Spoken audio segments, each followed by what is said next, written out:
Сонымен босанып жатқан келіншектердің ең жиі жасайтын үлкен қателерінің бірі ол босану кезінде, толғақ кезінде төсекте үздіксіз жату.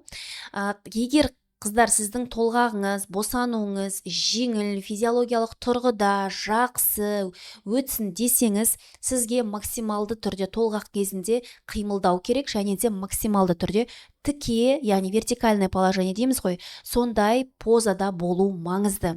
Білсеңіздер, баяғыда мысалға қазақтар мынадай жіпті асып қойып, соны ұстап, әйелдер солай мына тіке позада, тік тұрған позада босанатын болған. Неге? Өйткені ол поза әйел адамның ағзасы үшін максималды түрде физиологиялық поза болып табылады. Мысалы, сіздер естідіңіздер ме? Кейде келіншектер айтып жатады, мен босанып жатқан кезде баланың басы дұрыс түспеді, шайкам дұрыс ашылмады, соның салдарынан менде кесір тілігі болды деп.